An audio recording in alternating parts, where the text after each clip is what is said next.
All right, everybody, welcome to the Hybrid Radio Podcast. Here at the Hybrid Radio Studio, I am your host, Jarrell, and thank you for coming out. And I appreciate all the cheering I'm hearing right now. It's good to have this lovely audience here. Thank you, thank you, thank you. Thank you very much. All right, everybody, sit down, sit down. Thank you, thank you. Let's cut the music. All right. I'll let them cheer a little bit because it's been a while since I've been on a show, a whole week. So thank you. All right, thank you. Finally shut down. All right, like I said, I'm Jarrell. This is the Hybrid Radio Podcast. And on this show, if you're a new listener, let me cut down my volume a little bit. It might be too loud for you guys. I don't want to scare everybody away. There we go. So on this show, I talk about like new albums that came out. And in the past, we did 3 albums. But this time, we're just going to be doing one. I have a guest here, what I'll introduce in a second. We'll be reviewing the latest album from the Acacia Strain. Get some of that hardcore, deathcore metal for you guys and let you guys know what I think. Also, real quick show. This will be a pretty short one. We're going to get some news topics, and unfortunately, the news is a little bit grim today because we had 2 passings that happened that we're going to talk about. One was just recently. We lost the lead singer of Linkin Park. He just passed away a couple days ago. We'll talk about that and the impact that their music had on us. And also, for all you horror buffs out there, we're going to talk about the latest passing of George Romero, the zombie pioneer, if you will, that basically like paved the way for the whole genre of the music. Movies, I should say. Sorry. And also, I think that's it. We don't have any emails today, but hopefully you guys listen to some more shows. We'll be having some other things and some guests come in, and I really appreciate. I want to give a shout out to Dan from Recourse Records, who was on the last show and talked about the new Rancid album with me. I appreciate that. And if anybody out there has any albums and lives in the Central Jersey area and wants to come on a show, just hit me up in the email at nghybridradio@gmail.com, and I'll try to have on the show as soon as I can. Now with that, let's bring on our guest. Ladies and gentlemen, this guy I haven't seen in almost 10 years, and we had the pleasure of working together at a different CD store I worked at. Was that pleasure? I'm not so sure. Well, all right, let's give it up for the one and only Drew. How y'all doing out there in Radio Land? Thank you guys. I'm sorry I pulled you. Man, it's just a shock. I haven't seen you in like so long, and to catch up real quick is for you guys out there, me and him, I was first working at this store called Suncoast, which is a movie and basically just a movie store, selling expensive DVDs. Way too expensive. And trying to hawk off customer like appreciation like cards on them, like discount cards at expensive prices. And then Drew comes in and this gets promoted above me. Not that I wanted to be promoted, but he will tell you. I just destroyed shit. I came in, I was like, listen, I'm taking over. And they were like, okay. Yeah, basically that's what it is. You saw the place, like, you know what? I like movies too. And I hope it's going to be fun to work there. Little did you know it's actually involved more work than you thought, right? Not so much more work than I thought. More so. Bullshit, yeah. Just bureaucracy than I thought. It was a lot less talking movies with people that want to buy movies from you and more of trying to keep your numbers up in the ancillary bullshit department. Yeah. Selling membership cards and pre-orders and all this other garbage that people don't want, and just greeting customers as they walk in, all that shit. Actually, I like greeting customers, and I'll tell you why. You didn't do a goddamn thing all day. Yeah, you sat at the front door for a couple hours and you just stood there. Oh, you got to do the whole like Walmart thing. I never got to do just one thing when I worked there. I had to do both. You never did that because I feel like before they started almost going bankrupt, we did that a lot. We did that once we got the word that we were closing. We just did not give a fuck, and we just let that shit run to the ground. Once I stopped greeting people long before the place closed. Yeah, it was for I'd say 6 months before we closed. It was you come in and you're by yourself for 5 hours, and then you have one other person. And then they're by themselves for a couple of hours. Yes. You know what? The writing was on the wall. I actually forgot to ask you. Did you want a water or something? You thirsty at all? Yeah, okay. Sure. If you, I will talk to them real quick. If you want to go into the freezer, and I put some waters in there. If you want to grab one real quick. So let me tell you guys a little bit. I'm waiting for snakes to jump out from the freezer when I go in there. Yeah. No snakes. No, just the poisonous ones are in the cabinet. So don't go in there. There you go. I got to keep my my guests hydrated. No snakes. I think there were a couple of tarantulas though. Snakes. Why they have to be snakes, right? So yeah, I started there, and what's funny is when you first started there, I love telling this story, but the manager was like, show Drew where the garbage is, where we take out the garbage. So I take him down to like the compactor to show him where the trash is. Your favorite story, I feel like. Yeah, I love this story. I whip out a smoke and start smoking in the stairwell, and you're just like, I'm like trying to talk to you, and you're just like, yeah, okay. And you just bring it all shut down. I'm like, dude, this guy does not like me. And the whole time it wasn't that. It was that you just freaked out that we were. I was afraid I was going to get in trouble immediately. I was afraid like a rent-a-cop would turn the corner and then they just see two guys sitting there smoking. Yeah, well, I'm like the guy from freaking Men at Work, Rent-a-Cops. I hate Rent-a-Cops too. So I'm not gonna tie him up naked in a freaking playground, but I don't worry about them whatsoever. So let me catch you up on my life since I haven't seen you in like 9 years. So definitely.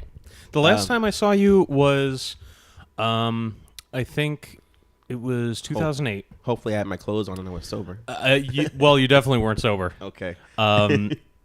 We went to see Suicidal Tendencies and Madball at Starland Ballroom. Yeah. And it was fun until you drank way too much. And I don't remember what happened after that. You were so sloppy. And you were also driving, too. Oh, okay. And so it went from a fun night to me contending with a drunken child. So every time we hang out, you fear for your safety. That's why we haven't talked in 10 years. Yeah. I was like, listen, I need to recover from this night. Drew's like, I haven't slept since I met you, so we need to come. No, man, it's like, other than that, the show was good. Yeah, it was great. No, but since then, up until after the show, when you're like, let's go get IHOP. Well, they tell you to do that at Starland. I was like, dude, we need to go home. We can't be getting rowdy. Okay. Right now. That was that was the more reserved Drew. Now you're just a party animal, right? I'm for everybody at home that can't see me. I'm not wearing pants right now. I'm stroking myself while I'm drinking absinthe. Yeah, this is a very laid back podcast. It's a very interesting kind of party that I'm into these days. Nice. Tickle myself with a feather. So you got it's good. So basically, 2010 in January, I'm gonna give you every single month from back then to now.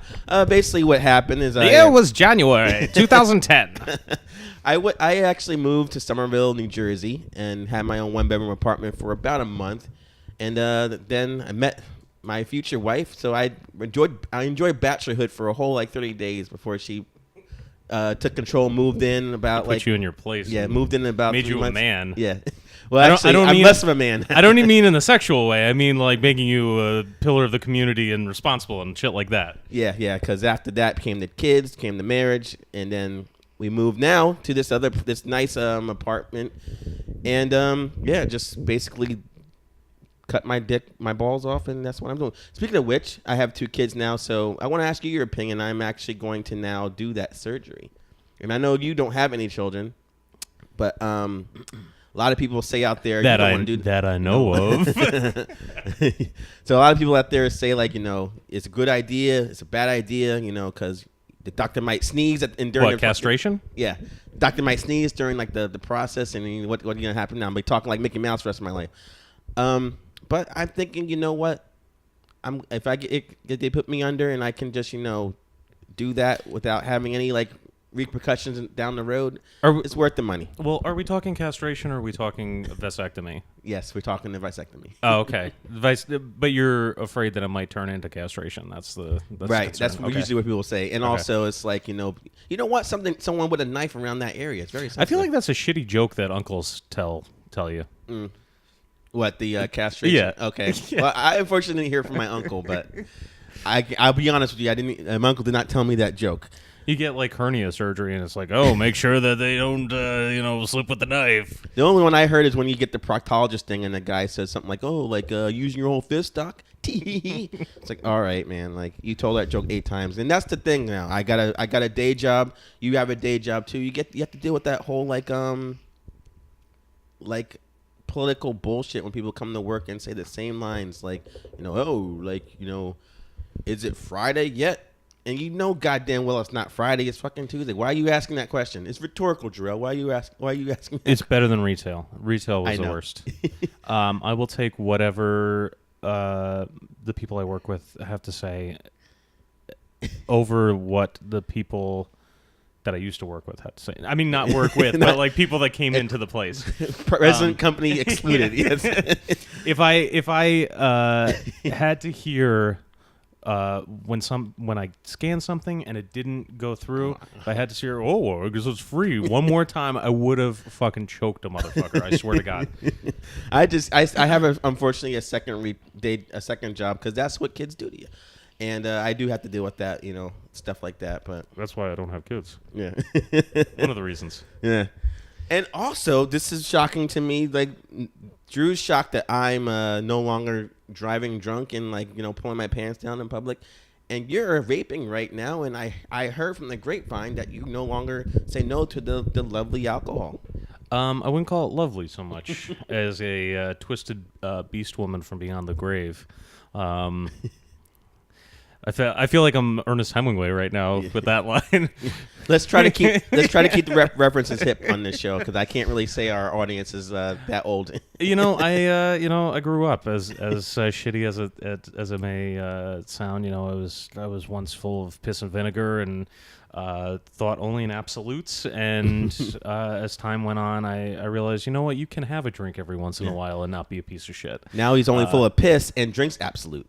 I'm mostly full of piss. That's another thing that happens when you grow up. Yeah. Is you just got to pee all the time. It's obscene. Well, let me know and we can pause the show and if you have to do many bathroom breaks. I care about your prostate. That's I wear a catheter now. Not an adult diaper, a catheter. Okay. Both, because sometimes the catheter doesn't get it all. You get the dribbles. All right, you audience, you've been quiet out there. Let me hit that button. Got the sitcom laughter ready for the show. That's how this podcast works. I got the button to play all the sounds. I'm basically like a Howard Stern of this room right now.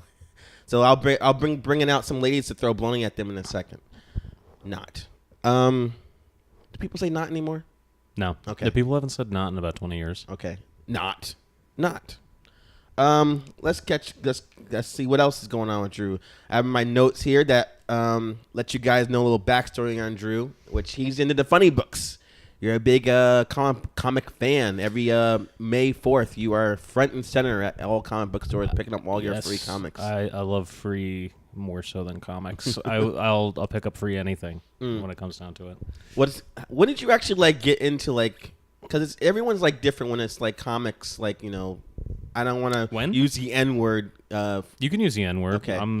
I give you right. Okay. You're allowed to use the N word. It's okay. All right, I'm gonna say it.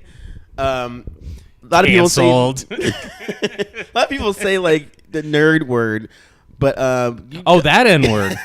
Oh, okay. What other word are we thinking of? Okay, erase the last couple of minutes. Okay. Yeah. No, a lot of people say you're such a nerd because you read comics and stuff like that, but you're into not just Marvel and DC only. You get into the obscure stuff too. I don't even really like Marvel and DC, to be honest. Oh, neither. Okay. I do to a certain extent just because I grew up in the 90s, so that was what you did. They were comic books were huge in the 90s, and I'll read here and there pick up a superhero book, but it's mostly indie stuff, mostly horror. Not mostly horror, but some horror, and creator owned outside of the superhero multiverse, I guess you could say. Okay. All right. That's so what's some of your favorite artists, you should say? Oh God, favorite artists. I don't even know if I have one. No? Okay. So you like it more for storyline than whole who drew it? Yeah, I think if I had to sit down and think of favorite artists, first off, most of them died recently, I think. Bernie Wrightson is the first one that comes to mind, which ties into something we're going to be talking about later on. Okay, cool. He's a collaborator of one of the many deaths that happened recently that we're going to talk about, and he also died. Just really gross, disgusting horror stuff, castles and werewolves and vampires and all that shit, and everybody's just dripping with gore all the time. Yeah, amazing. Drew's into that comic book stuff, the movies as well. So Drew was actually surprisingly the first person I knew that was into Twilight before anyone. I love Twilight. Yeah, so that... No, in all honesty, I can't even say that. I have watched one of them. Well, we both worked at a movie store where we had no choice. So the manager at the time was like, hey, we got to sell these Twilight things. Was Twilight on the playlist at work? Yeah, it was. Oh, I never... That's the only reason I've seen the first one 100 times. I actually sat down and watched the second one. When my girlfriend was living with her parents, I guess I should say fiance. If she hears this, I'm going to get in trouble. Yeah. When we were first dating and she was living with her parents, I was hanging out at her house and I was bored. Twilight was on, like, they have like all the cable channels, so it was like on HBO or some shit. You hit the gold mine. You got a girl with cable channels. Yeah. Nice. Well, you got to wipe that. I got a girl with parents with cable channels. Well, you heard that Beyonce song playing in the background, so you put that ring on it immediately. Good idea, man. But so I sat down and I watched, I think it was the second one. It was the most boring goddamn movie I've ever watched. I didn't think that was what you were going to say. I thought it wasn't like, my life. Like, I would totally, even if I didn't like it, it would be fine. I'd be like, all right, everybody has their own thing, but it's just not interesting at all. It doesn't make sense. It's just exercise in futility more than anything. Yeah. It's just testing like your nerves before you blow your head off. Yeah. I actually only seen the first two, and I'm like, I'm done with that. You saw the first two? Yeah. Well, the first one I had no choice. We saw it 100 times at work. And then the second one, she did the exact same thing. Like, oh, we got to get our reservations up and blah, blah, blah. So we're going to have a big Twilight day. Oh, my God. I'm so glad I missed all this. We had to dress up because you guys out there didn't know, like, the store we went closed, and Drew was like, I'm done with the retail business. I'm not going to work anymore. I, unfortunately, went to another store until that store closed. And then the store that they wanted to send me to was so goddamn far. And where we live in New Jersey, there's a highway called 287, which has horrible traffic at rush hour, so I was no way I'm going to drive 2 hours to work for like 3 hours and come back at the town.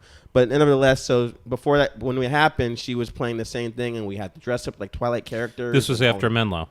After Menlo, you had to dress up like Twilight characters. Is that what you said? Yeah, we did. So like so our manager, she dressed up like she bleached her face or put white stuff on her face. She was like a zombie. I mean, sorry, a vampire. And I just dressed like a prep kid. So like, I'm one of the extras in the movie, and that was basically all I did. And you did it without complaint, I'm sure, because it got you out of those atrocious polo shirts for 2 minutes. Well, I was a big complainer at my job, and one of the things I've learned, I definitely know, I complained a lot and did the things anyway. But managers don't like that. They don't want to even hear you push back and do it. They don't want to hear it at all. I've learned that at my new job. My manager asked me. I'm glad you finally learned that. Yeah, I'm still learning because she asked me, quick story, she asked me, like, do you want to put the display up? And I'm like, no, but I'll do it anyway. And she's like, why wouldn't you want to do it? And I was like, what? And I thought to myself, wait a minute. I think that was rhetorical. I don't think she really wanted me to answer that. Just do it. And then that was when I realized from now on, when she says don't do this or do that, I don't even say, but what if? No more. I just do it. That's it. And we'll see how long that lasts before, I quit. See, when I managed you... we had some fun, man. Well... reenacting Reservoir Dogs, stuff like that. Oh, God, yeah.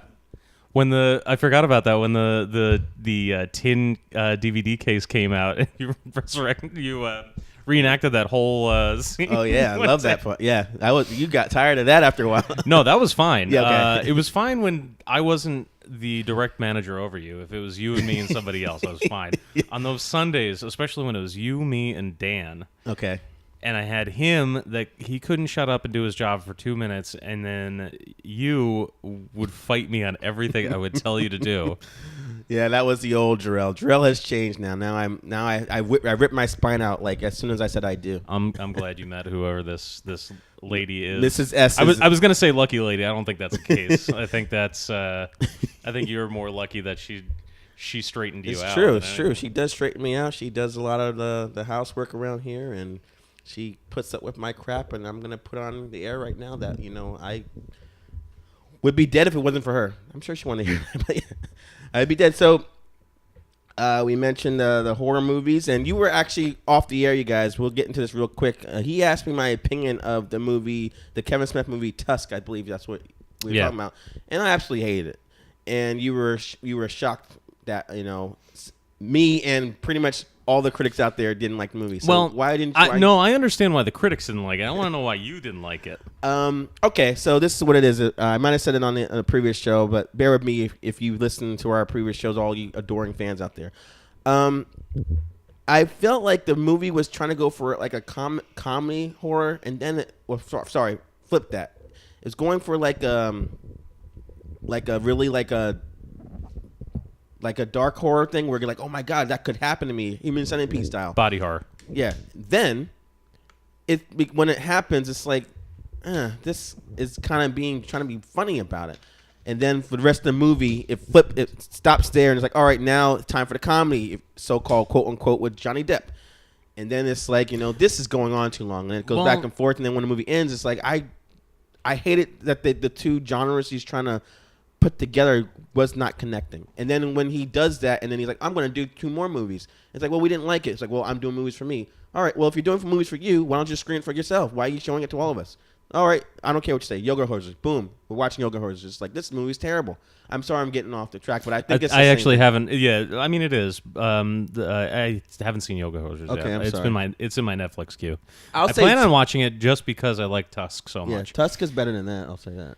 But here's the thing with Tusk. I think I liked it for the same reason you didn't like it. Okay. It was simultaneously hilarious and horrifying. When he finally does get turned into the walrus, spoiler alert, anybody that hasn't seen it. The scene and the way it's shot, where it just like zooms in on him and he can't talk and he's just like sounds like a walrus, and then the guy is like so happy that it's I can't explain it, but it's like it's not completely horrifying, but it's also not completely funny. It's like this weird middle line that I love. Okay.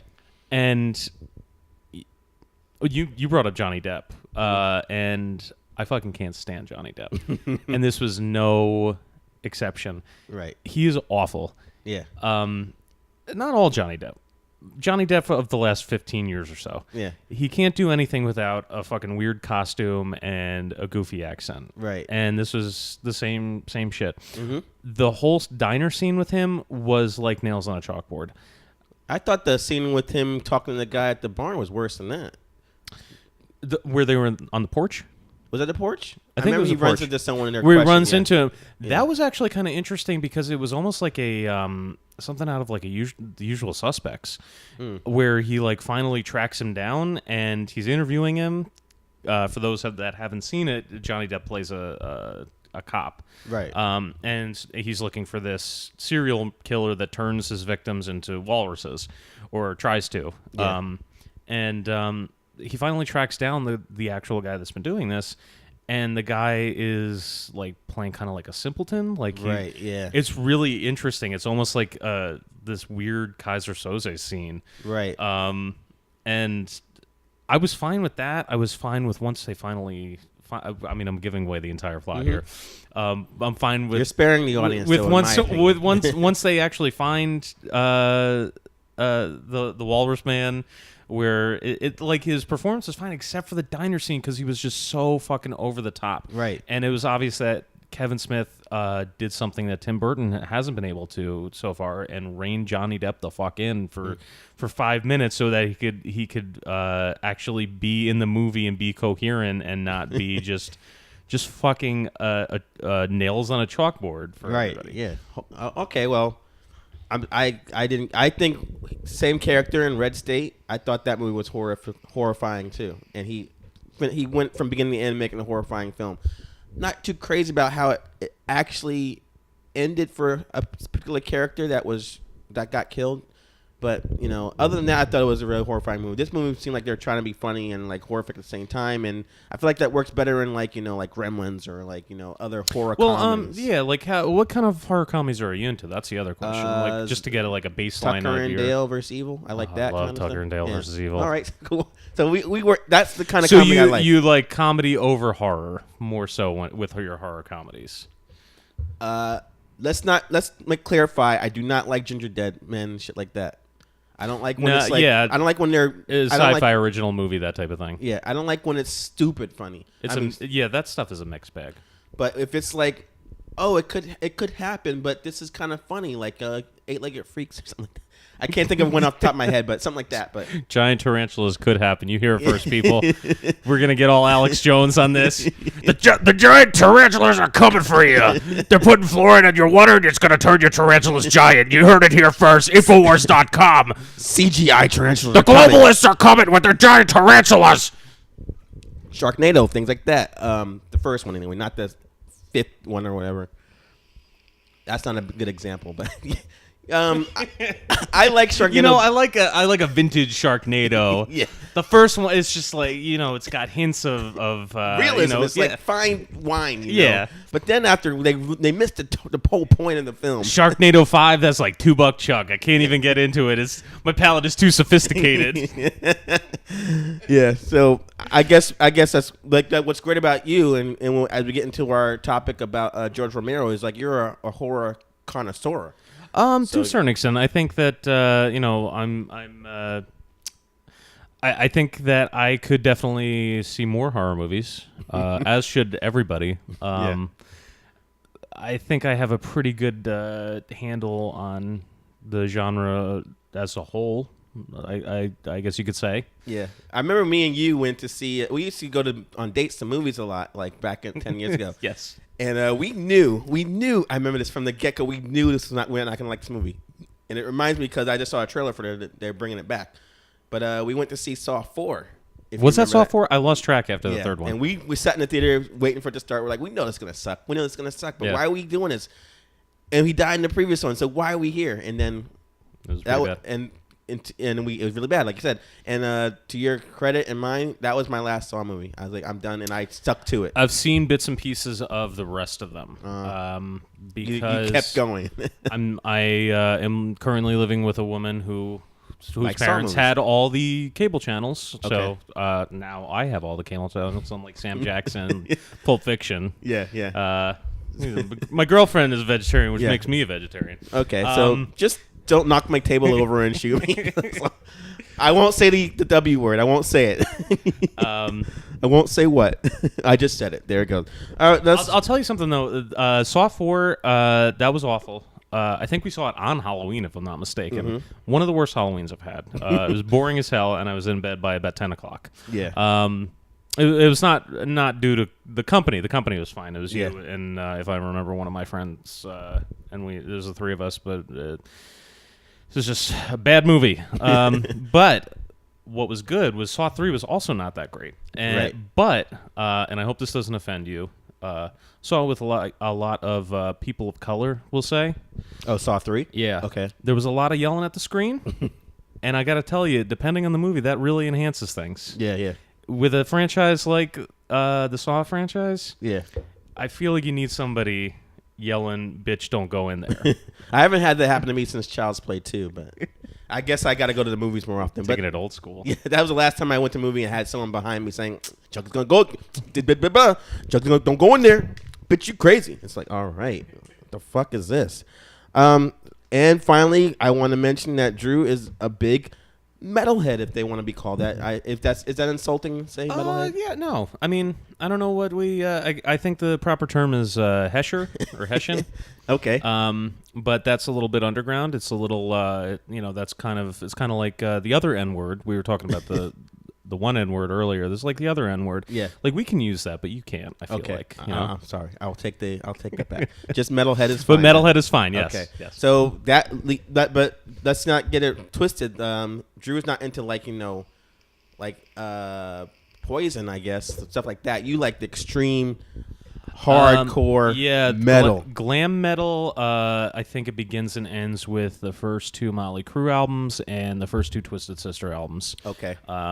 And which you probably still have on vinyl, which you play like every so often. No, I've actually been going to a lot of flea markets lately and seeing them. I'm waiting to get a price that I like before I put them in my collection. Okay. All right. Yes. So that leads up to now we're going to get to a review. Right? A review.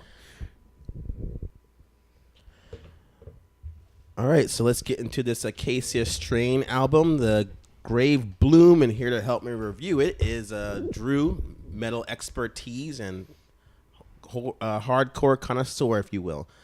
Now, let's give a little backstory on this band. The Acacia Strain, they're a deathcore band from Massachusetts. I beg to differ. Yeah, that's true. Who formed in 2001 as a 6-piece band, and their debut album, And Life is Very Long, was released in 2002. So then after the 4th album, which was called Continent, in 2008, the group began seeing some success, which includes opening for bands like Hatebreed, Crowbar, and they played with the Casualties, as well as a spot on the Warped Tour, including the Warped Tour this summer. They're on that tour right now. In 2012, they signed to Rise Records and released a 6th album, Death is the Only Mortal. And then over the years, Acacia Strain has gone through several lineup changes, but the singer Vincent Bennett remains the only original member. And now this latest album is their 8th record, and it features new bassist Griffin Landa. And I actually heard Death is the Only Immortal before, and it didn't really leave an impression on me. It was like that basic metalcore, if you want to use that word instead, a deathcore that I've heard before. So it's kind of like, it's cool, but I don't really remember as well. Death is the Only Mortal. It didn't really sit well with me. So Drew, let's ask this, before we get into the review, what is your background on this band? Background of this band, I started listening to them with their 2nd album. I can't remember the name of it right now. I have their discography up. Let's take a look. Okay. 3750 or 3750. Okay. I don't know how to pronounce it. A friend of mine turned me on to them because he was familiar with their first album, And Life is Very Long. And he was like, you got to check this album out. I think still to this day, 3750 is their best work. Because at the time they had 3 guitarists. And if you listen to that album with headphones, it's really interesting. The guitarists are frequently playing different things, playing off of each other. And this was also, I think, 2004. So it was... you kind of flippantly throw out the term deathcore. In those days, I mean, that wasn't even a term, or if it was, it wasn't used very often. And it was just this kind of like raw, heavier, metallic hardcore or metalcore, if you will. It was just like a really, really, they were just like a really heavy, interesting band at the time. I fell off of them a little bit as the years went on, and I think I picked them up when they put out Continent, which was 2 albums after that. I guess that was their 4th album. Yeah. I started listening to them again. Really liked Continent. Really like Wormwood, which I think is one of their best. Definitely angling for the top spot against 3750. And then I kind of fell off again. Death is the Only Mortal. I listened to it. Wasn't really that into it. Didn't really give them much time until you asked me to review this album with you. So yeah. Well, okay, then that means I actually got into them too late. So the problem that I guess is gonna have is with me. We've reviewed a lot of albums on our previous shows. I listen to a lot of metalcore, deathcore, stuff like that, and I feel like it's become a cliche among itself to me. And all those blast beats, like breakdowns and like the growling vocals, has grown stale and generic. And little spoiler alert, you guys, this band is no exception. With the opening track, which is called Worthless, the band follows the formula with the chugga chunky guitar riffs, angry yelling vocals, and occasional double bass drumming that happens here and there. And for me, I was kind of when I hear deathcore bands, it's I want to hear them do something different that makes stand out from other bands. And that particular song, I noticed at the end of the track, it's got like this kind of like softer ending to it, and like some quiet like spoken words happening. So I'm like, that helped break the monotony. I don't know if it's from a movie, but I was kind of like, it's all right. But for me, this album didn't really pick up till the third track, which is called Bitter Pill. And that's when it's like a faster hardcore, like, beat that happens. And like that brief moment. I think that song is a standout on that album. Yeah. And that moment when like that moment of silence before like that breakdown hits was like, fucking epic. And I was like, yes, this is what I like to hear. Because honestly, for me, that reminded me a lot of the band Hatebreed, which they said they toured with, and I feel like I hear them. They're also influenced by them. Yeah, I can totally tell, not just with the music, but also his voice. Vincent actually filled in for Jamie Josta on one of the shows on Warped Tour. Okay. Because they're both on Warped Tour right now. Up. Yeah. So he did a couple of Hatebreed songs and posted on Instagram about how much that meant to him, just because that was one of the main bands that wanted him to start a band. What do you think of Vincent's vocals, like as in the whole genre and in the band in general? Do you like how he sounds? Yes and no. I think that he is kind of monotonous. His voice is a little monotonous. That being said, I think he has the best enunciation in all of heavy music. I listened to this album a few different times, 3, 4, maybe 5 times, and I listened to it on the drive over here. I was singing along to "Worthless" because it was, I could understand what he's saying. What he's saying. Yeah. I like what the title track has. He doesn't have a lot of range though. Right. The title track, I like when they do like that whole like blood curdling, like growling, like yelling vocals. And I thought that was sinister as fuck on that song. I was like, all right, I can get with that. And like halfway through that song, you actually finally get a fucking guitar solo. It's like, and I know that's like a kind of a no in this kind of genre, but that's what I look for when I want to hear a band like doing something that stands out from the others. Some guitar solos, some like like kind of like eerie, like, keys and stuff like that happening. And when I got the guitar solo on that song, I'm like, all right, that's kind of cool too. And I noticed this band actually has a lot of the songs. They have like that high pitched like lead guitar layered into the background on certain songs that just gives it that whole like feel. And I think it really worked well on the song called Abysmal Depths. And in addition to that song, it's like a quiet bass guitar progression that begins the song and kind of ends the song. And it gives it kind of more like a slight alternative metal feel, but very, very slight. So, do you know a lot of bands do that? Like when they have like that high pitched guitar happening? I don't hear a lot of bands doing that. Are you talking about kind of the background stuff? Yeah. I feel like going back to when they were a 6-piece band. I think that's kind of been their signature to a certain extent. For a while, they were a 4-piece, and I've seen that's kind of weird for that kind of style. Yeah, I've seen live videos of them, and the guitarist didn't even do the lead guitar work. Yeah, it is not that great. But in terms of songwriting and recording, they've always kind of had this like layered guitar sound. They've had like a lot. It's been like thick. It's almost been like a wall of sound. Yeah. And there's always just like stuff going on in the background. It's that's kind of I'd say almost their signature. All right. So, as you can kind of tell from me, I wasn't really digging this album. And when I looked, it's only 11 tracks, so it's not that bad, if you say. And when I looked down at the track listing, and I saw that the last song, which is called "Cold Gloom," was like over 9 minutes long. That you can imagine my disapproval on that. Like, did you like the last song? No, it's basically the same thing as the whole album, but just longer and more drawn out to me. I think so here's what I have to say to you. Okay, I'm listening. Jarrell, you ignorant slut. Listen, I think that this album is definitely not their best, definitely not their worst. I think that just to give you a little background, they lost their one guitarist, and who was also the main song. They didn't lose him; he's still alive. Okay, they know where he is. Yeah, where'd he go? I can't find him. But yeah, he was even after he quit, he was still kind of in the band and like writing music for them. I think he left after Death is the Only Mortal. Okay. He was the main songwriter on The Dead Walk, Continent, and Wormwood. Okay. And how familiar are you with the Acacia Strain? Just that I've heard the name. I listened to the Death album and this one. And this So, one, okay. yeah. I feel like Death is the Only Mortal was you could tell that he was kind of over it. His name was what's his name?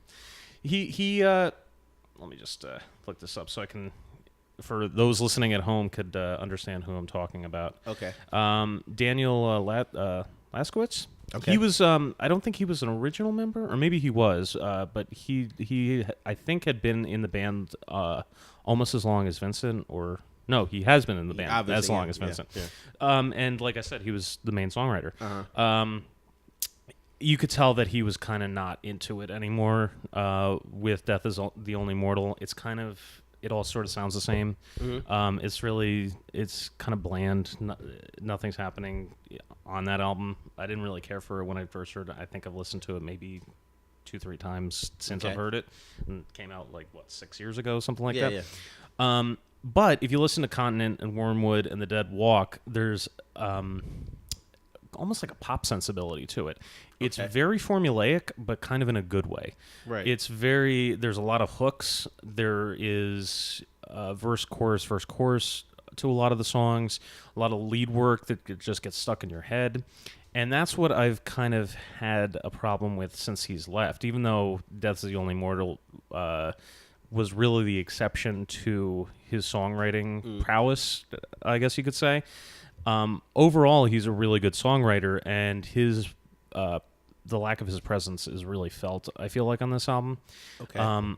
While I think overall it is a good album, it's not as good as a few their older stuff. I think with Grave Bloom, like I said, I was by the last time I listened to it, I was singing along to Worthless. I think that song, a little bit repetitive, not great, also kind of catchy.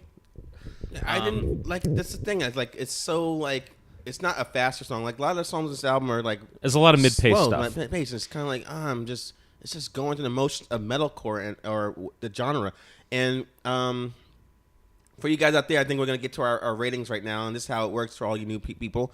So basically, rating is 3 things. It's or 5 things. The highest is praises, which means the album is a gift from the heavens above, if you believe in that. Under that is buy this, means the album is really good. You should purchase it if you like it. Under that is download this, which means there's some good songs, some bad. That means you can, however you get music for free, do it that way. Under that is skip this, which means there's no good songs on it, so just don't listen to it at all. And then under that is fuck this, which means the album is so bad that you're actually angry it exists and you want to kill whoever had the idea of making it exist. So I'm gonna do my rating first, and being that you're more of a metal dude, so you'll bring this review home. So like you said in the beginning when I said they were a deathcore band, you said I rated it different, and even the band will say the same thing. They hate that label of being called deathcore. I think you misunderstand the label. Deathcore to me is mainly just death metal with some hardcore sensibilities. Right. With Acacia Strain, and I wanted to go back to something you said about the last song on the album. Oh, I'm sorry. Let's talk about the last song first, and I'll do my rating. Okay. You said you didn't like it because it's 9 minutes long. It's really drony, and I think that's the point. The Acacia Strain has always set themselves apart from deathcore, even though I think they can be kind of thrown into that genre, as being kind of they're a mix of hardcore death metal and doom metal, I think, or sludge metal. Okay. I noticed the sludge metal, definitely. I think the last song, Cold Gloom, that was very much them trying to go into that area. They wanted it to be slow and droney, and I totally got that. It's very much more along the lines of like a Electric Wizard or Acid Witch, like something doom metal. I guess a more accessible band would be like a Black Sabbath or a Sword. It's very much in its own head, while still it's meta. Metalcore. Yeah, kind of. Maybe get high and then listen to it, and you'll get it more. Yeah. Okay. All right. So that's my bad. So I think for a band that hates that deathcore like label, to me it seems like they have no problem following like the ingredients of like that subgenre. Like songs like Walled City and like the Callous Mouth, like use the standard blast beats, while every other song has like the low growling vocals mixed with like sludgy death metal riffs, like we said. And this album sounds like something Satan would listen to if he needed to cure his insomnia. With all that festival deathcore, metalcore bands systematically like creating like the same sound, it's almost impossible to tell them apart. And I really can't comment on like the lyrics like you did, because I didn't really understand a lot what he was saying overall, yelling. Sometime I picked up a line here and there, but for the most part I don't know what he's saying. It's clear to me that the Acacia Strain really doesn't have anything to say, both lyrically or musically, on this album, and I'm giving this album a skip this, because it is so fucking boring. And that's my rating on that. I've heard a lot of death metal doing this show, and a lot of metalcore, death metal, whatever these guys want to call themselves, and I need to hear somebody breaking some new ground, because I cannot stand the boring shit. Drew, go ahead. This is going to be multi-pronged for me, I think, and I think just I think I like this album significantly more than you do, mainly because I'm one of the initiated. I'm their target demo. Right. Hence why you're here. I'll tell you, the first song, Worthless, it overstays its welcome, but it's welcome nonetheless. Plague Doctors is a decent follow-up. Bitter Pill, like you said. Mm-hmm. Love that song, actually. Yeah. Especially the breakdown towards the end with the pinch harmonics. Amazing. My God. Yes. And then going out on Cold Gloom, really, I think that's a solid last song. That's what I want from my just metal albums, period, is something spacey and dark at the end of the album. It's perfect. So we're doing this on like a five-star rating. I would say 3.5, really. I would say download it. All right. And then if you like it enough, I don't see a reason why you wouldn't want to own it. If it's your thing. But definitely I would recommend downloading it and then making up your mind. Now, if you are an Acacia Strain fan, I would say definitely buy it. Mm-hmm. And you know what? Even if you're just like a fan of metal, death metal, hardcore, anything that this band kind of covers, any sort of genre in that realm, right? Yeah, buy it. All right. So I see you guys might be confused what to do, but if you heard the new Acacia Strain album, let us know in the comment section what you think of it, or send us a lengthy email if you have more to say, and tell us what your opinion is of that as well. We'd love to hear what you think. See, that's what's so cool about that. I figured you would know a little more than I knew about that, and yeah. Also, 3750. That's a definite buy. Go out and get it right now. You're basically saying that they actually are jumped the shark in some way. Yeah, they jumped the shark when they were all 19, and really, don't we all? I mean, I think I was, definitely my best creatively in my late teens and early 20s. Yeah. And the only difference between me and the Acacia Strain is, I wasted all that talent. I can't. They didn't. I can't wait till we do a review where it's something I'm really like, the genre I'm more familiar with, and it's you say something, I'm like shaking my head the same way you're doing to me. Are you gonna make me listen to the new Propaganda album? Maybe. I mean, you don't like that kind of punk rock? I haven't listened to Propaganda in probably 15 years. I'm the same. I only heard their first two albums. Oh, okay. So I'm assuming. So we'll start off on the same on that. Exactly. Yeah. Although the first album is nothing like the second one, because the first I don't even know them well enough to differentiate the albums. Okay. The first one is when they were like, they sounded a lot like NoFX, and then the second one when they added some more metal into their sound. I'm gonna have to decline if NoFX puts out a new album. I don't think I can properly review that. Well, we already reviewed. Unless you want a true like Siskel and Ebert throwdown. I do love the debates, and people want to hear the debates because if you guys have been listening when we had our review of the Beyonce album, I was the only one that thought it was great, and everyone hopped on my ass about that. Oh Jesus, that's another one I don't think I can listen to. Yeah, and on the reverse of that, the new Hatebreed album from last year made my top 10, and if you listen to that review. They jumped on my ass about that too. So they're like, the other co-host that we had on the show, he doesn't like it at all. I'll tell you something. Was he a fan of Hatebreed? Because he doesn't like metal. He likes indie rock. Okay. Yeah. All right. Well, there you go. Because that last Hatebreed album, I haven't liked the Hatebreed album since Perseverance, and I kind of like that album. I'll be honest with you. Perseverance is really didn't incredible. Love it, but yeah. Oh, you heard the new album? Yeah, the new album. And you didn't like it? No, I liked it. Okay, you did. Okay. Yeah. I've hated everything they've done since Perseverance, but that one was pretty decent. Yeah, it made my top 10. Not great, but yeah, it wouldn't make my top 10. But well, you actually, a little backstory before we get into the news portion of the show. You actually, the reason I wanted to bring on the show because you actually put out your top 10 albums from last year, or maybe it was 15. I don't remember. And yeah, I remember when I used it was to definitely talk, more than 10. It was 10 plus some honorable mentions. So I guess that's really 15. I remember I talked to you and you didn't listen to as much new music as you used to when I first met you. Because we still kept in touch on Facebook and stuff like that. And then when I saw you made a list, I'm like, oh, he still listens to new music. I should get him on a podcast. I think I've made a conscious effort to listen to new music. For the longest time, just listen to stuff that I listened to in high school. I'll tell you what, as a married man, speaking to a soon-to-be married man, you have to do everything you can. You don't want to be turning into like the khaki-wearing guy going to Home Depot every Saturday, like, picking up tools to do something. I think I'm already that guy. Fight it, man. Fight it. I just went to Home Depot 3 days ago. You gotta fight. There's a Home Depot 3 blocks from my house. Yeah. I'm in too deep. Pull yourself out before it's too late. Don't want to be a homeowner, doing that homeowner bullshit. Wait, how was your weekend? Oh, great. Me and the wife went to like Home Depot, picked up some tools, and I worked on the garage. Fuck that shit. All right, you guys. I think this is going really well. We're really connecting really well. This is a match made in heaven, waiting to happen for years. So let's get into some. How you guys doing out there? You guys been so quiet. Thank you. All right, sit down because all that cheering has to stop right now because we're gonna get some depressing shit right now. You got some sad music to play? Yes. Put some sad music on. Basically, the news portion of the show is gonna happen.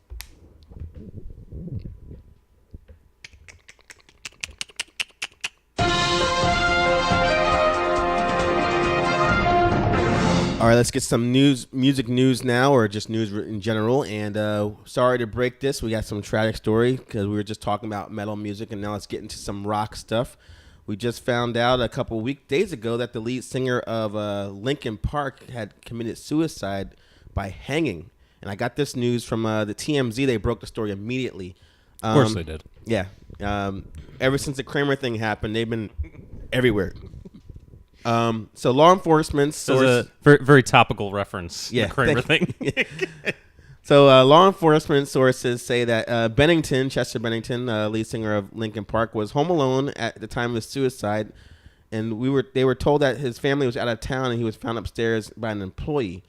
And like I said, he hung himself in his private home in L.A., and his body was discovered around 9 a.m., and Chester was married with 6 children from 2 wives. Wait a minute. Bigamy is legal in California? He had 2 wives? What it says and say in the article is that they were sister wives. And he actually lives in Utah. Big love over there. You know what? I'm going to actually assume that the first wife was divorced, just to make sure. So the singer It's shitty reporting that they didn't exactly. put that in there. The singer struggled with drugs and alcohol for years. He has said that in the past he had considered committing suicide because he had been abused by an older male. Chester was very close to Chris Cornell, who actually committed suicide by hanging himself in May, and Chester actually died on Chris Cornell's birthday. He would have been 53 years old on that day. And not only did Chris Cornell and Chester Bennington have where they were kind of like friends, so to speak. They know each other. But Chester sang the song Hallelujah from Leonard Cohen at Chris Cornell's funeral. And guys don't know out there, Linkin Park has been famous for a lot of hit songs like Faint, In the End, and Crawlin'. And they cross musical genres and collaborated with Jay-Z. And like I said, he left around 6 kids behind, and he was 41 years old. The whole like rock community is like, no pun intended, rocked by this like passing. They're going on Twitter. That's a lie. There was totally a pun intended there. They're going on Twitter. They're posting like how they feel. I'm glad you're picking up when I do these kind of like hacky things. Come on, the people want it. Yeah. My first thoughts when he passed away was, who's gonna write songs to play at the end of Transformer movies now? That's something I didn't even think about. So I was kind of bummed about that. I guess didn't the other guy, the rap guy, have some sort of other project? I guess he's gonna have to pick up the slack and do Transformers music. That's true. Yeah. Because clearly that's a franchise that's never gonna die. Yeah. So a lot of people will remember Linkin Park for that debut album Hybrid Theory that came out in 2000. And what I remember personally from my perspective is I worked at Sam Goody in 2001. Wow, you were in deep. I was in deep in the retail like music thing. For those listeners that aren't aware, when we worked together, FYE had just bought Sam Goody, and that's why I got hired by the FYE company to work there. This was what, 2006? So you were there for... I was there for a long time. Yeah, boy, I know. I suffered. Like 10 years? I could tell you guys some things.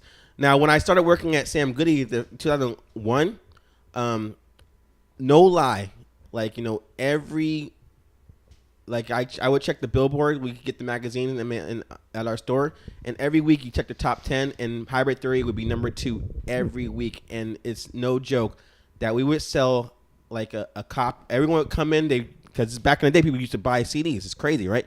And they would everyone would come in all the time, buy Hybrid Theory constantly purchasing that album for the whole year, like just never stopping it. I never seen an album selling that consistently until like the Eminem show came out the following year, or the Avril Lavigne album that came out. So I was in the Merc watching it happen.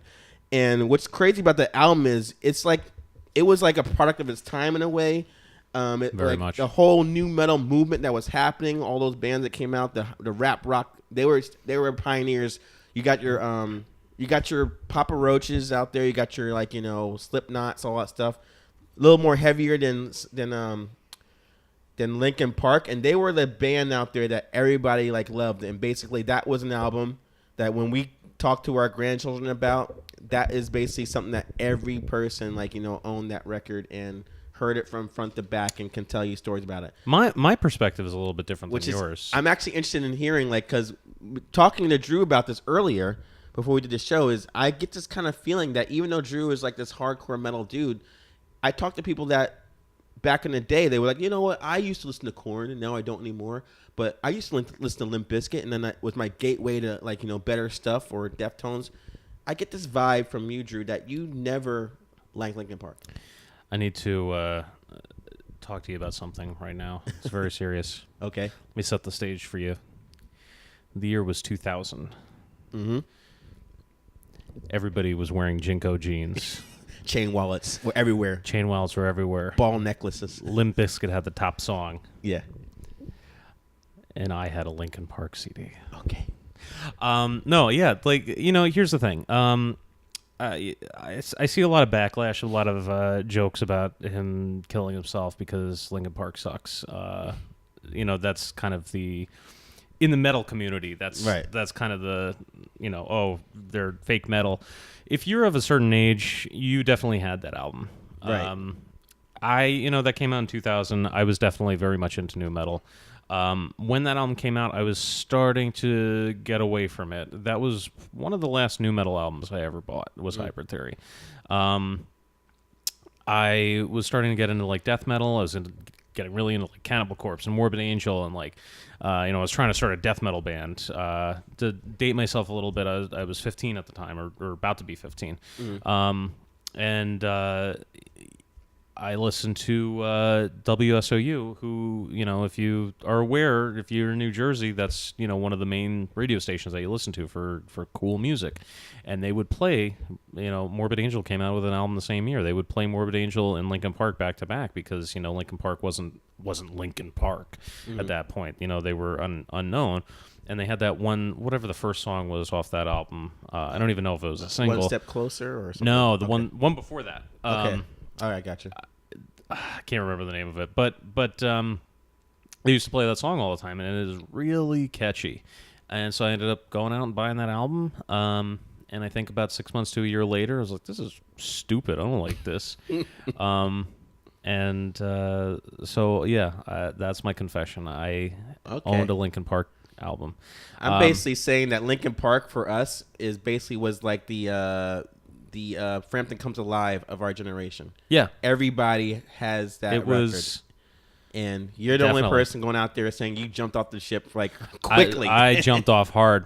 To get a little bit more embarrassing for myself, I was in high school, and I had this art project due, and it was use of negative space in painting, and I actually painted the cover of that album because it was all black and gray. Right. And so that's how deep I was.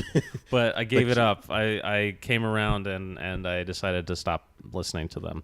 But to be honest, I'm not a fan of Linkin Park. I never really got back into them, but the little I've heard here and there, I think their later stuff is actually a little bit better because they kind of wisely jumped off whatever new metal tendencies they had. They jumped off the ship, the new SS new metal that was sinking, and that's why we're still talking about them. I mean, how many new metal people have probably died at this point that we don't even know? And I have a treat for you then for that. If you're saying that the new stuff is good, so basically what I always thought with how well that album sold, I was always saying like, you know what, they will never sell this money. The next any album they do from this point will never get this much attention or credibility as this record did. I think the best thing to do for this band, I was saying this back in 2001 too. I think the best thing this band should do is just break up right now, and then everyone do their separate ways, do their own projects. Like you got one person doing the DJ, do a DJ stuff. Didn't their second album sell more than their first album? It did because of the popularity, but I think it did. It basically what happened with the Meteora and everything after is like it went up on the charts and then went back down because everyone bought it. I never saw an album like just consistently stay, like people were constantly buying it a whole year. So I'm like, there's no way that's ever going to happen again. Just break up. You guys, one guy does DJ stuff, one guy does his solo stuff. Chester Bennington could get into acting because, as you guys know, he was in the critically acclaimed films Crank 1 and 2. Playing a drug user in those both movies. So he had the whole acting thing ahead of him. And he was in that Saw movie that we didn't see. And we mutually decided not to see. Right, he was in Saw. So I don't know why they didn't do that, because a lot of people will honestly say after those two albums, Meteora and Hybrid Theory, which was basically the same thing, their music started to get a little more slower and a little less rappy, little alt rock. Yeah. The singer, the second singer, the rap guy, he just started wearing a guitar. I don't even think he plays guitar; he just wears one. It's like Bono in that one U2 video, just slinging around his back. He's like, "Yeah, I'm not useless. I got a guitar here." Yeah. So the decline of the quality of music is what people were saying, and a lot of crap they were getting for that. And getting to this new album that came out just in May, which is called One More Light. Real quick review. I didn't get to do the review for you guys, but that album is awful. Everyone's saying, the critics are saying it's their pop album that they released, and they're getting backlash for it. It's truly a terrible record, not because they went pop, but it's bad music for even pop music. They're not even trying to make a good song. So that was the backlash they got, and actually Chester was reacting to the criticism, which I got some of his feedback here. I actually have some notes that people were saying how much it sucked, and there it is over there. Thank you very much. So people were saying how much the new album sucked, and he said one of the critics said it's not an issue that it's a pop album. The issue is that it's weak and contrived, commercially moving perhaps in the same direction as the band 21 Pilots. And one person said it makes Ed Sheeran sound like Extreme Noise Terror. So that's how bad they're saying this record is. And then Chester Bennington responded to that. Man, the critics got jokes apparently. Yeah, yeah. Chester Bennington said, because they're saying they sold out because they're doing pop music, and he says everyone that's saying that should stab themselves in the face, move the fuck on from Hybrid Theory. We're not gonna do that again. It's done. Why are you so worried about what we sounded like? And then he said another article from Kerrang. He said, I will punch you in the fucking mouth. You're a fucking pussy. Anyone that says that to me. So I'm thinking to myself, that just happened a couple months ago. Like, was that maybe what was depressing him, like, about this whole thing that happened? Like, a lot of people are giving him crap about his music. So he finally, like, ended it. Because to be honest with you guys out there, just because someone's saying your album sucks, I think killing yourself is a little extreme, you know? Like, what do you think about that? Well, I mean, nobody's going to know what it was because he didn't leave a note or anything. I would not be a bit surprised if it was threefold. The backlash from the album, a good friend of his killing himself, Chris Cornell, and just him dealing with his demons from the past. Depression, anxiety, whatever other things, you know. When you can deal with depression to a certain extent, but then when the world starts shitting on you, it's gonna take a turn for the worse, I feel like. In general. Yeah. I think most people that have struggled with depression before will say that. I'm surprised because even though the critics hated it, the album still debuted at #1. And the cult diehard fans still follow them no matter what Linkin Park did. They will still buy their music. So I get the impression that he was like a sensitive guy too. Yeah, you know, you are in one of the biggest rock bands. Let's be honest, of all time at this point, right? Right. When you kill yourself and you were found by an employee, like in your compound or whatever, right? You made it. I mean. You don't really. Who gives a fuck what the guy from Kerrang has to say? Some obscure like the British alternative press essentially. Like you give a shit what that fucking guy has to say? Yeah. If I'm Chester Bennington, I'm like, oh, I'm sorry, I can't hear you over me counting my fucking money right now. Mm-hmm. Yeah, I agree. That's it's obviously other demons that made him so depressed, but I think like honestly. Like, I'm actually concerned about, like, if you didn't notice, Drew, Chester Bennington, he replaced Scott Weiland to sing for Stone Temple Pilots about 4 years ago when they got back together. Yeah, I did hear that because when Scott Weiland died, I was shocked that Stone Temple Pilots was still a band. That's not a joke. I thought they broke up, like, years ago. Yeah, I did too. And I'm thinking it's like a STP curse, kind of, because every time they get a lead singer, that somehow something happens to them. And I think it's a substance abuse and depression curse. Yeah. And actually, they're looking for a new singer now, so I want to warn you, anyone out there, don't accept the call. So you think it's like a poltergeist thing? Like anybody that takes this spot in STP is just gonna end up dying. I'm on to something here, you guys. Just listen. But in all seriousness, let's wrap this up real quick. Like I think the most mature thing to do is to say, like, you know, like obviously depression is considered like a life-threatening disease, and anyone who suffers from it should, like, you know, reach out for help no matter what they do, whether they talk to other people or go to these hotlines, things like that. Like it's no joke. A lot of people out there are saying, like, you know, they obviously are saying they've seen the signs of it and they didn't know it would come to this, but you never know. So go out there and talk to everyone as soon as you can. And Chester Bennington, R.I.P. You made some great music, and we will never forget the loud screaming you did on every single, like, Linkin Park track from the first 3 albums until you decide not to yell anymore. Chester Bennington, you were very successful in spite of your music, and I can appreciate that. All right, that was our memorial for one person. I'm surprised you actually. I thought you were gonna shit on them more, but I appreciate you being so, like, you know, respectable, I guess.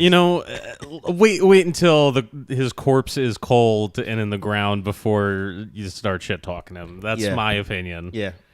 I was just wondering, I was expecting you to say that joke, like when if he was hanging himself, like I hope this rope doesn't break. That wasn't me, people. That wasn't me. I disavow this joke. You laughed though, so it doesn't matter. You laughed. It's okay. Well, I like jokes in poor taste. What can I say? That's what I learned from watching Anthony Jeselnik. That nothing's off limits. And before we get to our last thing, you are into like the Netflix shows and stuff like that, right? Do you stay watching like Stranger Things and I watch Stranger Things. Okay. I should probably watch more Netflix shows because I feel like it's like a charity where I just give them $10 a month and then don't get anything from it because I never watch Netflix. Yeah, but there's a lot of horror stuff on there, like you browse this stuff. So what do you watch? You go to the movies a lot more, or you just like watch stuff on? No, I can't stand the movies. Man. Old man don't like going to the theater anymore. I'll tell you what, I actually watch YouTube more than anything these days. Okay. I stumbled upon this community of creepy people. I know that's a weird way of putting it, but different hosts. It'll be like almost like a unsolved mysteries type of thing, like DIY unsolved mysteries where people talk about weird disappearances and murders and true crime and whatnot. And, I find that every time I turn on a cable, there's nothing to watch. So I feel you. I just watch YouTube. We actually got rid of cable at my place, and we had Sling. I got rid of cable. So now I have Sling too, actually. I only pay for internet, and now we got all the apps so we can watch like, Hulu and Netflix and Amazon. So it's like, let's just ride this out, man. See how long this goes until like cable is gone, I feel like, and then they'll start raising their prices. I feel like that's what they're gonna do. Yeah. All right, so let me get another drink real quick, and I will try to pause this. Oh, I guess I can't. All right, got my drink now.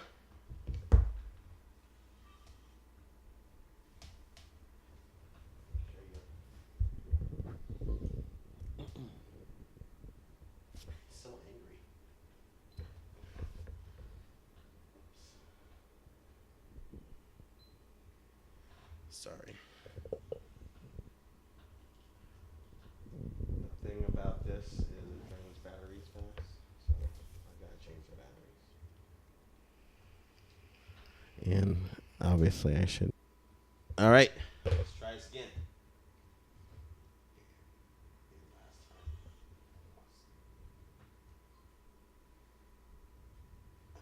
Jesus Christ. You might not be able to do Romero on camera because this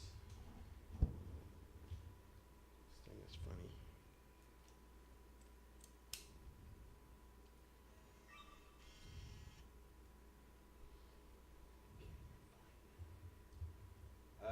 Excuse me, everybody. I know you hear me just talking amongst myself, but I'm just trying to make sure I get this thing right. Bear with me. Sorry, this podcast is going so long.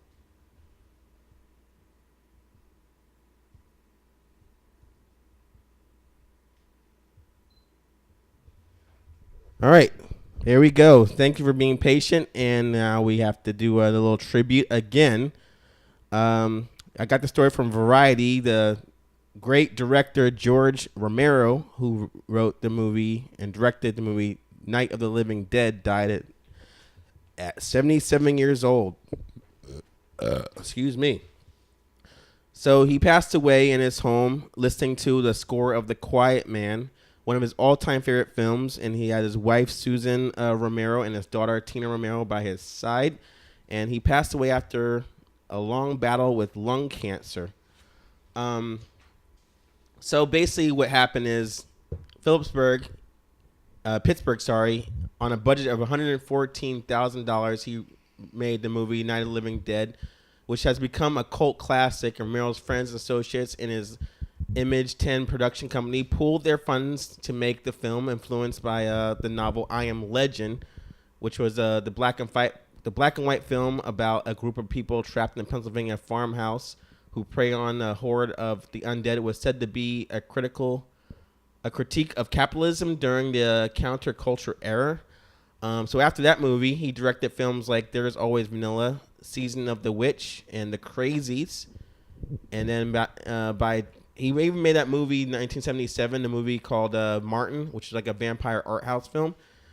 Then he went back to zombies to make the movie Dawn of the Dead, which had made more than $55 million on a $500,000 budget. Made the movie Day of the Dead in 1985. And then also he started doing more non-zombie movies like Night Riders, which I hope you've seen before and want to discuss that film, Drew.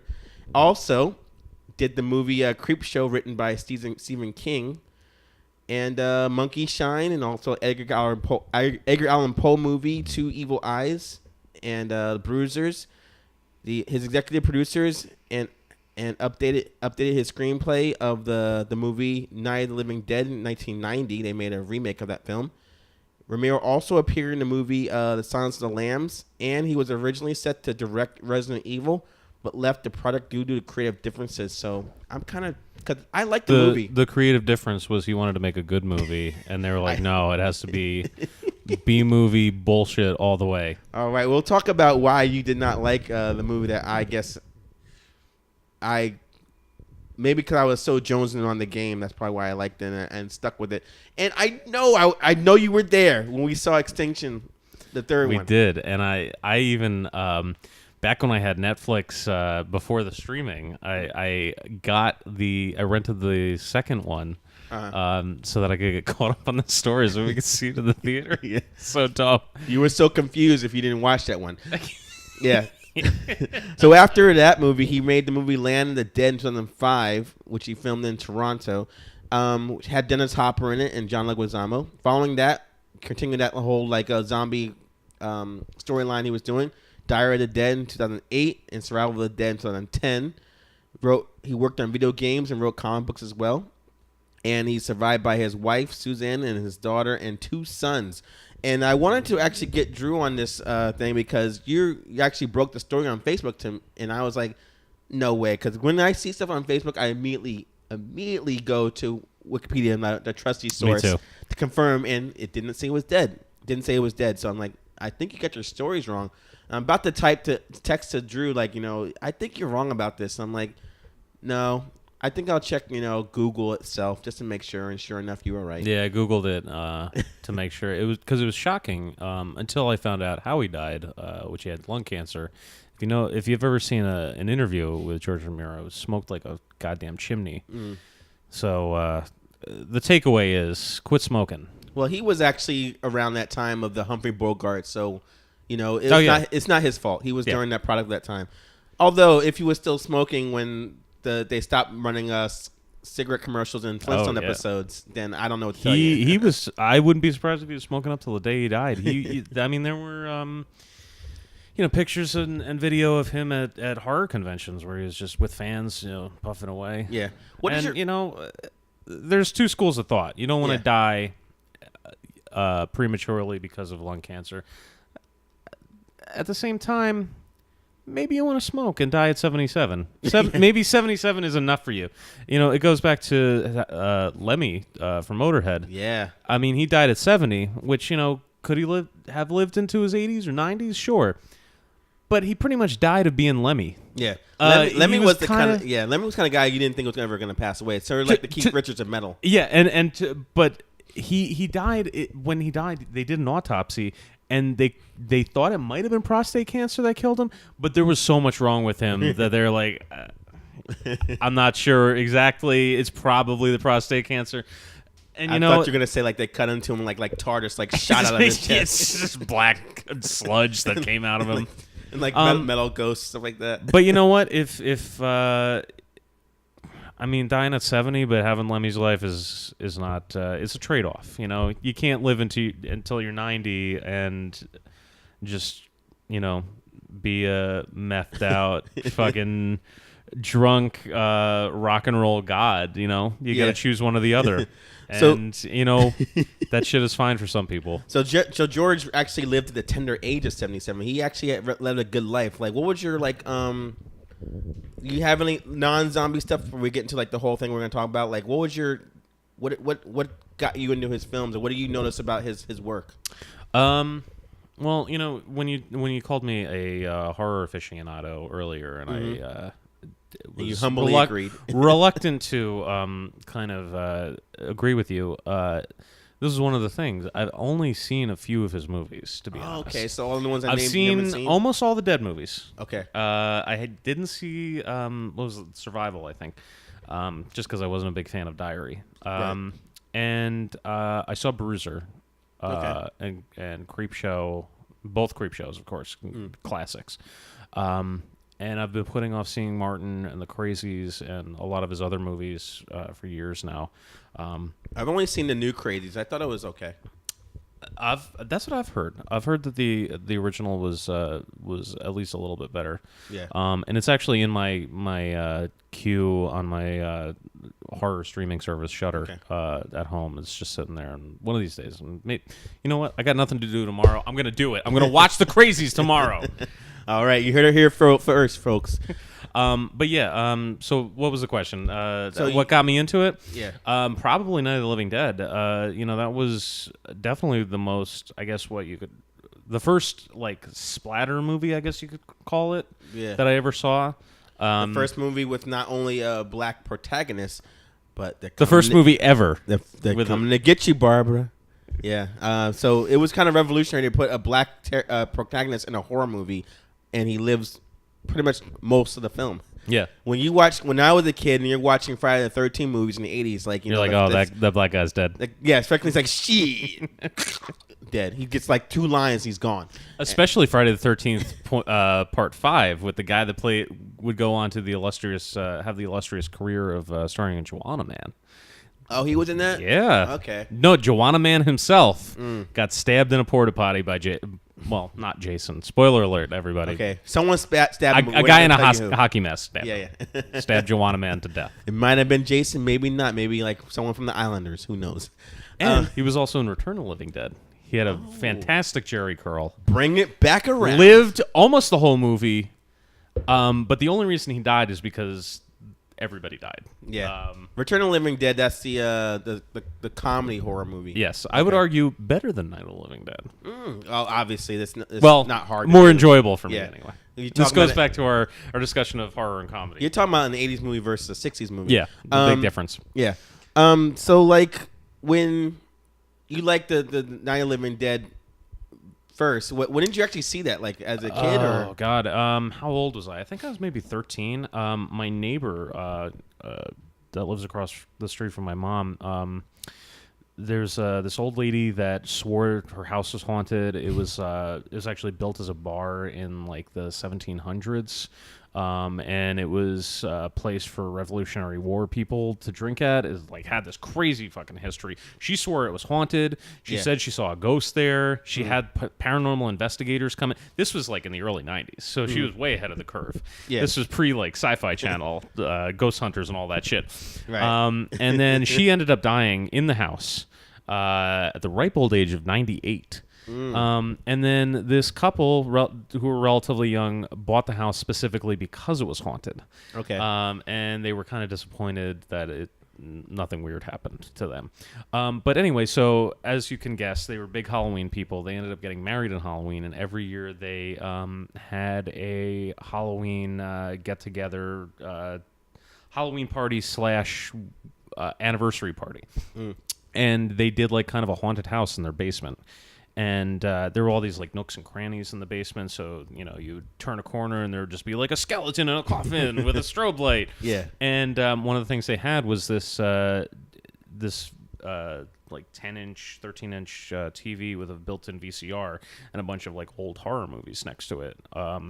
And I was 13 years old. My parents were mingling with the other neighborhood parents and old people, and I just sat in the basement and watched Night of the Living Dead next to a giant tacky skeleton. Okay. And ate candy. All right, so that was my first experience. That's what's actually going to lead to like our whole thing now, because easily George Romero had paved the way for all zombie films. You watch Walking Dead nowadays, and you got to pay tribute to him. Even Resident Evil, which we're saying was not a good movie, just a good game. Just because it's not a good movie doesn't mean it's not worth watching. Right. I'd make that argument. Yeah. So I don't like that movie. I mean, I do like that movie, but it's not a good movie. Yeah. So what I thought we would do with fun for here, being with Drew on the show, is we're gonna like rank his zombie films, all 6 of them, from Night of the Living Dead to Survival of the Dead, in Drew's top 6 zombie films by George Romero. So coming in at number 6, you told me earlier that you'd never seen Survival of the Dead. I've never seen Survival of the Dead. So we'll just put that number 6 just for that reason. And that one was basically about. It was his final movie, came out in 2010, and it was basically not well received from critics, and we don't know what the plot was of that story. Something about National Guards and the blah blah, and we don't know the story. And I got the numbers right here. It was a budget of $4 million, and it made only $386 million in the box office. I think those numbers are a little skewed because if I'm not mistaken, it was primarily a VOD DVD release. Yeah, right. I'm sure that made a tidy profit because it might have come out on 30 to 100 screens, but they made the money on cable and whatnot. So that's number 6. Coming at number 5, what would you say? I'm gonna go Diary of the Dead. Diary of the Dead. It's a movie that I can respect, but I don't particularly like. I like what he was trying to say. It came out in 2007, 2008. Yeah. He was way ahead of the curve. As anybody that has seen his movies, or at least his Dead movies before, can attest to, he always has some deeper message in them, even if it is sometimes subtle. Yeah. This message was an anti-social media message, and this was like 2007. This was basically pre-Facebook. Right, yeah. YouTube was in its infancy, and Instagram didn't exist, and MySpace was the king of the social media landscape. Right. And how many people were on MySpace? Maybe 2 million worldwide. Right. And he was already coming out and being like, I wouldn't do that if I were you. And it was an interesting movie. It was also kind of confusing to. Is it a reboot? Is it taking place at the same time that the original Night of the Living Dead is taking place? Is it, what am I supposed to, like, where does this take place canonically? Okay. For so they don't give movies? a timeline of that movie. You just have to figure out. It just drops you in and then goes from there. All right, so that's and it number 5. It was definitely interesting, and I appreciate the message and everything. It was just kind of it was just not that interesting. Okay, it was not that interesting to watch right. in a meta way. It was interesting, but it's not a good watch. So coming at number 4, what do you got? I'm gonna go Land of the Dead. I see a pattern here, but let's see if it goes that whole way. So Land of the Dead, 2005. I actually saw that movie in the theaters and thought it was pretty boring. But although at the same time, critics said it was a well-received film, and they were really happy to have him back making movies after such a long gap in between the two sequels, I should say. What did you like about this movie, and why is it number 4? I'll tell you why it's number 4 and not higher. Again, same thing with Diary of the Dead. It is a very interesting movie in terms of what he's trying to say with it. It's just a scathing review of the Bush administration and the 1% and socioeconomic policies and all that. It's probably, I think, definitely his most like punk rock fuck you movie. In those terms. I think the story's great. I think it's definitely way more fun to watch than Diary of the Dead. The problem with it is it's a little bit too... I feel like he was... he's an old school guy. He's a practical effects guy. He's, blood on the screen kind of guy. Everything that happens that you're seeing actually happened. Not people were dying, but like, the blood was actually on these people. Method acting. Yeah. Sorry, I should last roll. It was a lot of CG, and it was a lot of kind of cheap zombie effects. Like, I feel like just the blue face paint from Dawn of the Dead was more was like creepier than these like weird prosthetics that all the zombies were wearing. And especially if you look at a lot of his contemporaries, like Lucio Fulci is the first one that comes to mind. If you watch Zombie 2, or Zombie as it's known in this country, he took potting soil and clay and stuff and put it on the zombies, and it looked like rotting flesh. Okay. If I'm not mistaken, it was like K&B Effects who normally do great work. And correct me if I'm wrong. It may not have been them, but if I remember correctly, it is. But the prosthetics just look cheap and rubbery, and it really took me out of the movie. That and like the CG blood and stuff. It was a time where he's trying to get contemporary, but he's just doing it in all the wrong ways. Yeah. All right. So for me, I saw that movie. I was going through a breakup at the time, so I was texting back and forth with my girlfriend or ex-girlfriend, and it was distracting me. So it's my fault. So what's your number 3 George Romero zombie movie? All right, here's where the upset starts to come. It's really kind of difficult for me to rank these 3 movies. Okay. And I think that any fans of George Romero and any fans of the Dead series that are listening at home are going to disagree with me heavily on these top 3. I want to say that this is very difficult to do. I want to preface this. I was hoping that it would. These 3 movies are both amazing. Are not both, but like all 3 of them are amazing in their own ways. I'm gonna go with Dawn of the Dead for number 3. Ooh, the one that had a remake from, which is considered to be Zack Snyder's best film ever. You're going with number 3. I would disagree with that. Okay, you're gonna say Watchmen, but maybe I don't know. Watchmen. Either the Watchmen or 300, I think. Okay, good idea. 300, yeah. I'll go with that. So why is Dawn of the Dead 1978 Dawn of the Dead number 3?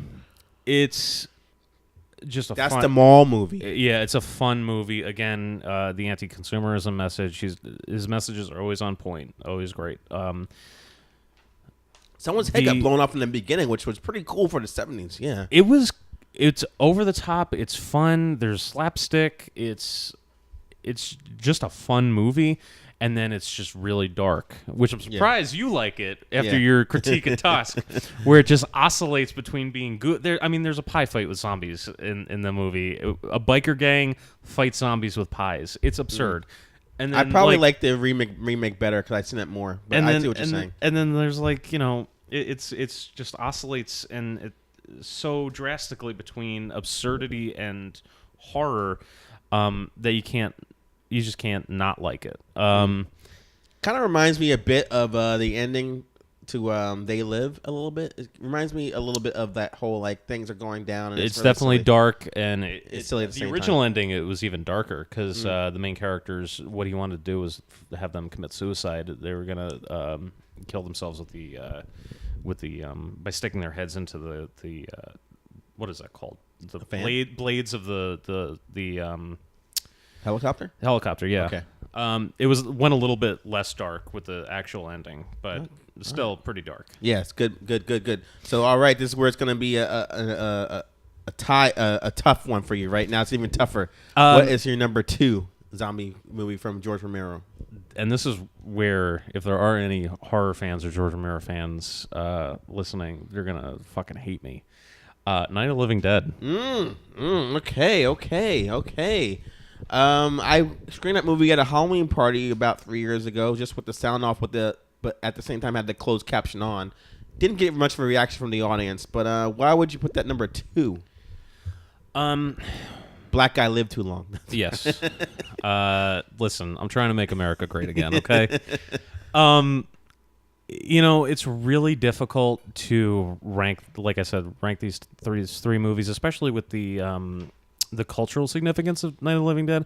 Yeah. Not only was it a black protagonist in a time when, the night that George Romero finished the movie, MLK was shot. Okay. It just the social and political climate of that time, it was reflected in this movie. It's just like such an interesting piece of cinema, and like it's just dark and creepy and scary, and it's just a great movie. And then what it did for horror in general, there's debate over this, but some would say that the reason the MPAA was created was because of Night of the Living Dead, because it was shown in matinee screenings as just like, oh, this is a fun horror movie, and there were people literally getting eaten on screen, and parents were like, we can't have this. And then, you look at would we even have horror the way we have it from the last 30 plus years, 40 years now with, that movie and what Herschel Gordon Lewis did for film can't be overstated enough. This movie was just a turning point for film and for horror film specifically. It's just an amazing movie. Creepy, gross, depressing, dark. No color except for the black guy. Except for the black guy. All right, so I totally am agreeing with this list a lot, and that's why this number one movie, obviously, if you guys have been keeping score, his number one film from George Romero, zombie movies, is Day of the Dead from 1985. And what blew me away about this movie, it was on Netflix a couple of years ago. I watched it, and what you said earlier, I love practical effects. And there is a fucking scene at the end where the I guess the asshole guy gets like ripped apart. Choke on him. And Choke on him. That shit looks so fucking real. I cannot fathom how they shot that. It's just like, man, this is like it's kind of slow in the middle, and it's like, this whole like we're in a bunker and we're arguing, stuff like that. And that's why when I like the zombies come down, it's just like, they're pulling people apart, they're ripping people by the eyes, and that one zombie is probably like sentient or can understand what's happening. He salutes them at the end before like the thing goes up and the zombies come and they escape. It's just like, man, I love Dawn of the Dead, but that one, like, is better than the remake of Dawn of the Dead, in my opinion, based on when it was shot. So why is that your number one? If Night of the Living Dead wasn't depressing enough, and Dawn of the Dead wasn't depressing enough, Day of the Dead was definitely depressing enough. That was just a bummer of a fucking movie. Yeah. Nobody is all right in that movie. They're going stir crazy. There's cabin fever. The one guy is dealing with like some sort of depression / bipolar disorder. Mm-hmm. The doctor is turning into a mad scientist. Everybody's losing their shit in this underground bunker, and nothing is okay, and nothing is going to be all right, and nobody is going to escape. Mm-hmm. This is the end of the world. Fuck you. Like, that is Day of the Dead. Mm-hmm. It's just so goddamn depressing.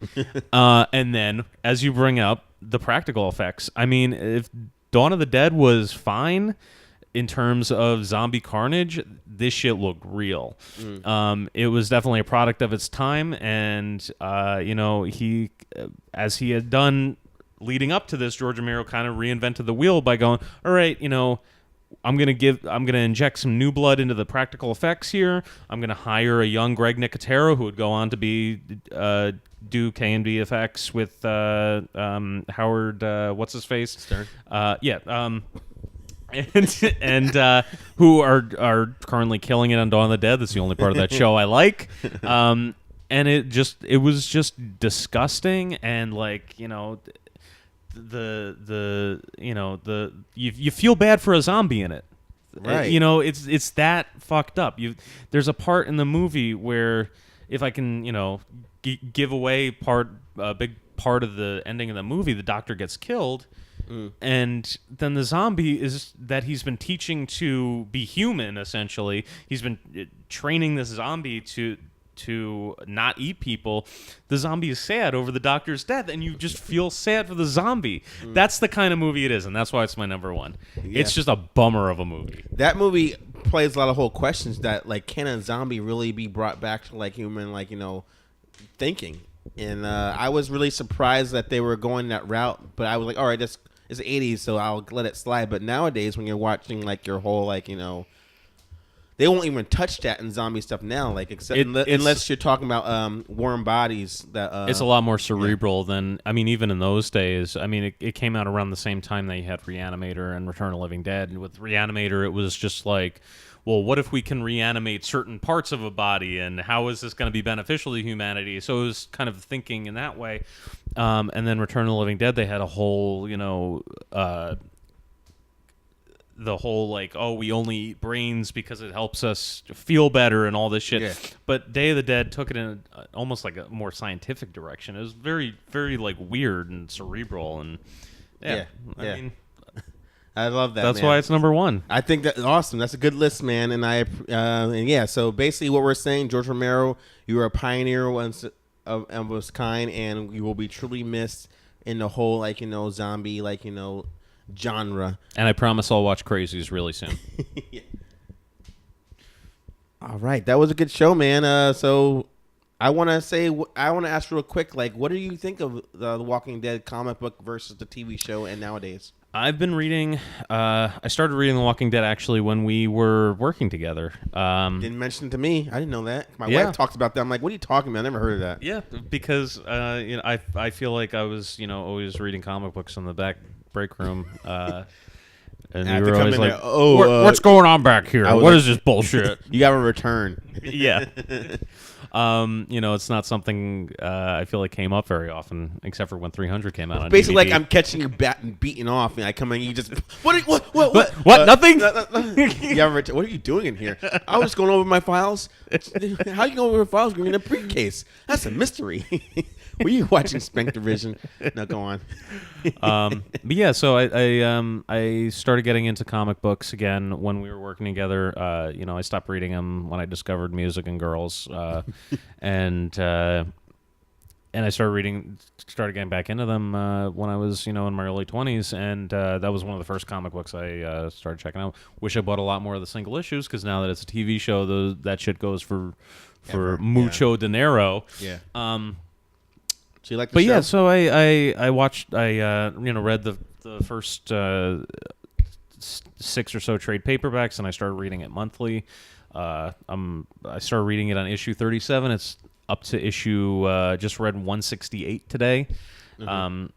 So that's been 10 years this year, actually. I was really excited for the TV show, and I think that the first season really delivered on it. I feel like the people that they had for that first season really got the book, and even though that there was some differences, like it really remained true to the comic book, and I almost even liked the differences because I didn't see what was coming each week.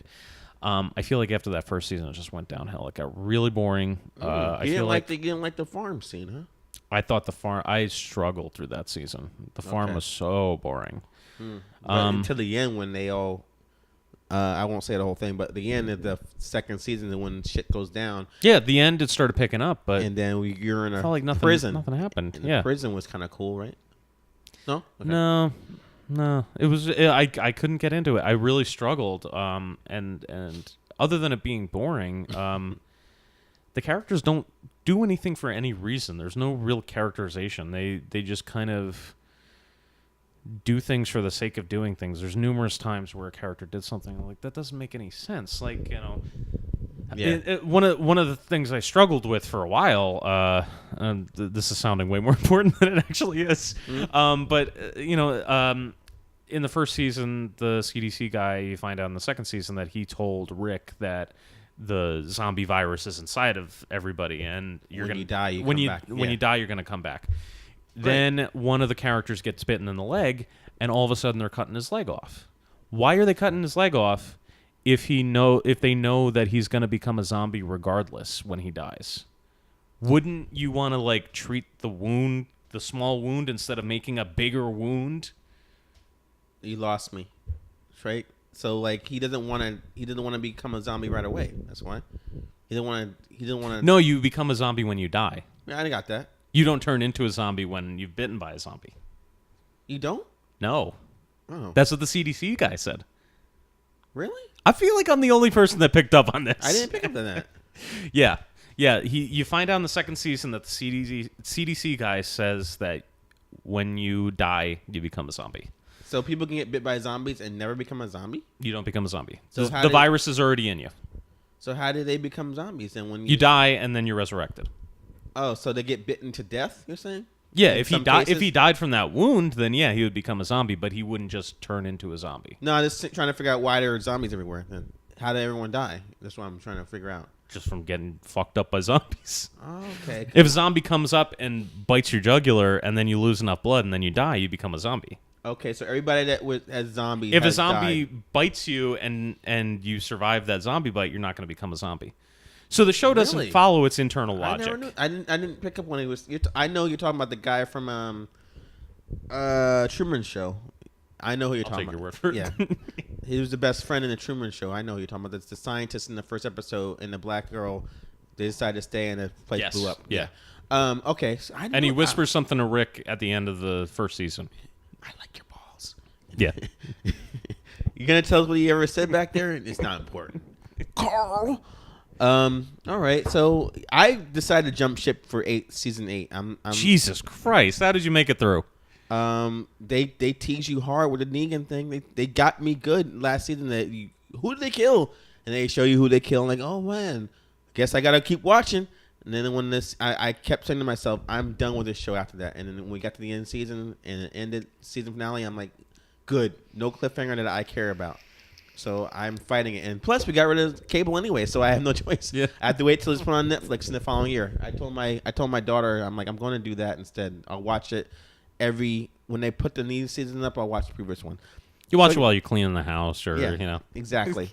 So that was really cool. We got the whole Walking Dead thing, and I want to thank you, Drew, for coming on our show and reviewing like the album with me, and also talking like some zombie Thanks for having stuff. me. Yeah, no problem. I hope to have you back soon because I really enjoy our camaraderie. And thank you guys for listening. Thank Drew as he exits real quick. All right.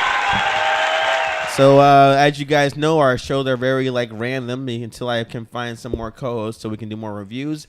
But I said in the previous podcast, if I post it, you obviously heard it, that we're going to try to talk about different topics and stuff like movies, music, and current events and things like that. So it's not the whole thing about music reviews. And that way we get more people on here. And also, as you can plainly see, we're going to have more guests come on to review some more albums with me, and as well talk about things that are going on in their careers and stuff like that. If you have a talent, thing like that, you come on our show. So thank you, Drew. Thank you guys for listening, and here is how you can get in touch with us. All right, you go to our website, which you actually can't do, never mind, because the website is currently down. But if you want to get in touch with me, go to our email address, njhabitradio@gmail.com. Type your question and everything like that, and it will come right to me. Find us on Facebook. Go to NJ Habit Radio, facebook.com/NJHabitRadio, and make sure when you find us, you like us on there. Also, we are on YouTube. Subscribe to our YouTube channel when you search Habit Radio. And finally, you can follow us on Twitter @NJ Habit Radio. Until next time, this has been Jarrell. Thank you for listening. And thank you, Drew. Thank you, everybody out there. Have a good time. Have a good week. And see you next time.